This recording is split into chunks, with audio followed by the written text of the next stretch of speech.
Unidos. Mas aí precisamos voltar agora à questão da Petrobras para ver o preço do combustível. Então vamos lá. Porque o senhor parece ter uma posição, governador, de maior intervenção na Petrobras. Isso é uma propaganda ideológica absolutamente chocante. Então explique. Deixa eu explicar para você. No mundo do petróleo... Só lembrando, o presidente Bolsonaro trocou 2 vezes o presidente da Petrobras dizendo que... Isso é um grande ator, isso é um canastrão. O Bolsonaro tem compromisso orgânico com a bandalheira que tomou conta da Petrobras, agora de um jeito diferente da bandalheira que tomou conta da Petrobras com o Lula e o PT.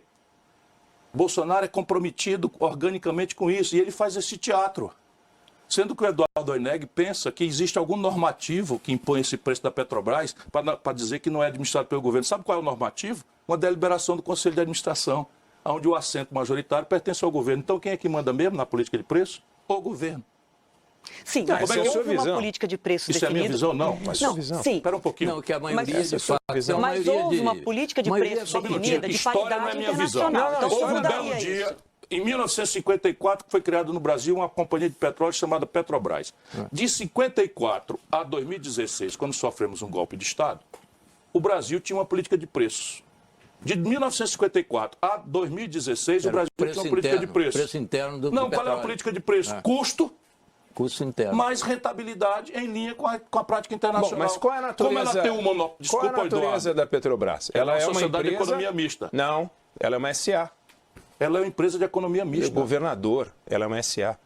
Uma empresa de economia mista é uma SA. Bom, ela é uma SA, significa o seguinte, ela segue as regras da SA. Mas o governo tem uma maioria ali. O governo tem uma maioria. Meu Deus do céu. Mas, governador, só um minutinho, peraí. O governo tem uma maioria aí, tá certo? Tem uma maioria. É o que eu estou tentando explicar. Sim, então... Por quê? Porque nós somos um sócio controlador. O que o senhor vai fazer com essa maioria? A maioria, deixa eu explicar a causa para a gente ir para a terapia. Senão a gente não deixa o povo na jogada e fica essas viagens, esses delírios no Brasil. Entre 54 e 2016... Aqui a gente é contra os delírios e as viagens, governador.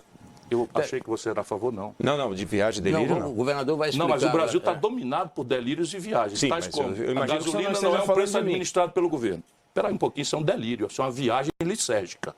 Vai me desculpar. Quem manda no preço da gasolina é o governo, sócio controlador da monopolista Petrobras. Então por que o preço da gasolina não está baixo? Aqui não está R$1 o litro. Se você deixar, eu explico. Tá, então vamos ver. Em 2016, o Conselho de Administração da Petrobras, convocado pelo controlador Michel Temer, representando o povo brasileiro, determinou que a Petrobras, doravante, não ia mais fazer os seus custos e rentabilidade e transformou-se numa política de paridade de preços de importação. Por quê? Chama PPI. Por quê? Porque o acionista minoritário demandava rentabilidade máxima, que é o papel dele. E quem estabeleceu essa prevalência do acionista minoritário? O Lula e o Fernando Henrique, que entregaram 64% do capital não votante da Petrobras a acionistas privados. Portanto, a turma do PT fala essas coisas e tal, mas aqui está a raiz. Aí você confunde que é lei das SA, tem nada de lei das SA, eu sou advogado e professor de direito, não é que isso... Não, mas eu leio também. Governador, eu leio também. Mas a lei da SA não determina, por exemplo, a Companhia Siderúrgica Nacional, onde eu trabalhei, é uma SA. Tem ações cotadas em bolsa, etc, etc. E quem é controlador é o sócio majoritário, que é o Benjamin Steinbrück.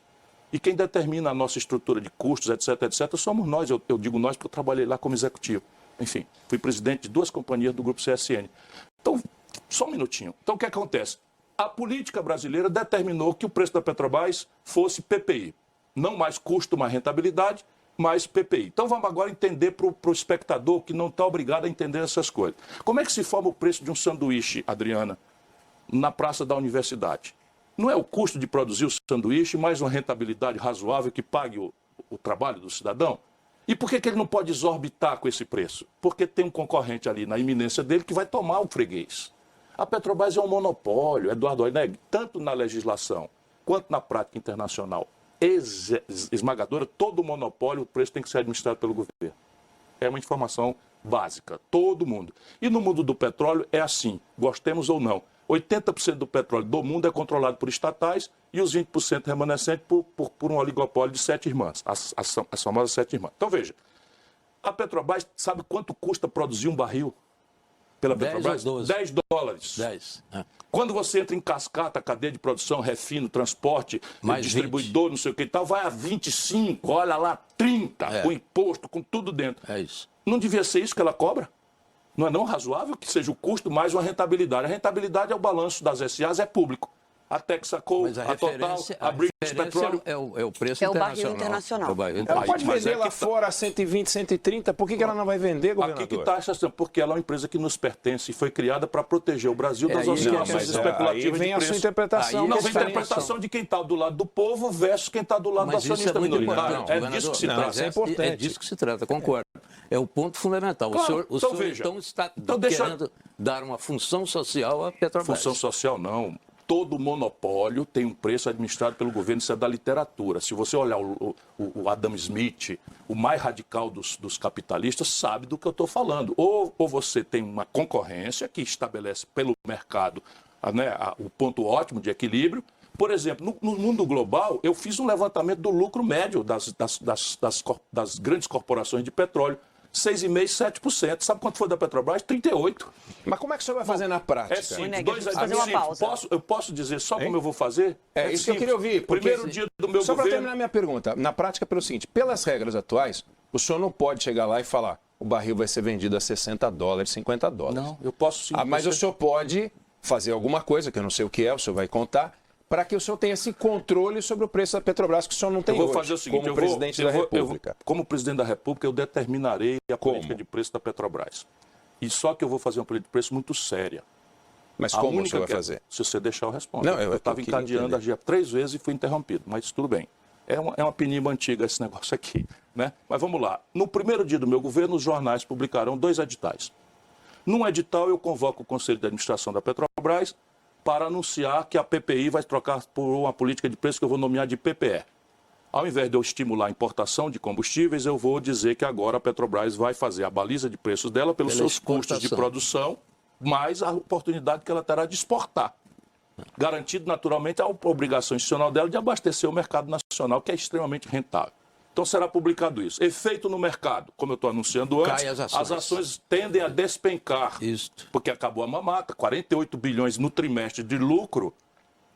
Sabe, isso é um crime que está mandando as donas de casa da periferia do Brasil voltar a cozinhar com álcool e a meninada está indo queimada por pronto-socorro. A lenha voltou a ser agora a ferramenta. E é um crime o que está acontecendo. Os fretes brasileiros estão inviáveis. Toda a estrutura de transporte rodoviário do Brasil está em colapso. Os motoristas de aplicativos, os taxistas. Isso é um absurdo completo. Então, o que é que eu vou fazer? Publicar um edital do lado do outro, anunciando um fato relevante. O controlador da Petrobras, para fazer frente à tendência da nova ordem, da nova diretriz, entrará comprando também em leilão reverso tantas ações quantas alguém queira vender para o Estado Nacional Brasileiro até o limite de 60% do controle do capital. Lá embaixo.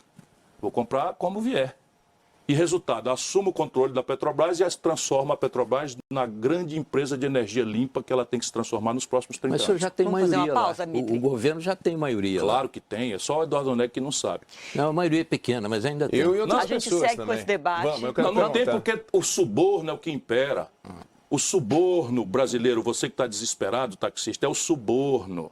Bolsonaro agora acabou de vender um cargo do Conselho de Administração da Petrobras para o acionista minoritário. Entregou de mão beijada um cargo brasileiro, porque estão sabendo que eu vou chegar e vou acabar a mamata. Não se preocupe, eu sei fazer.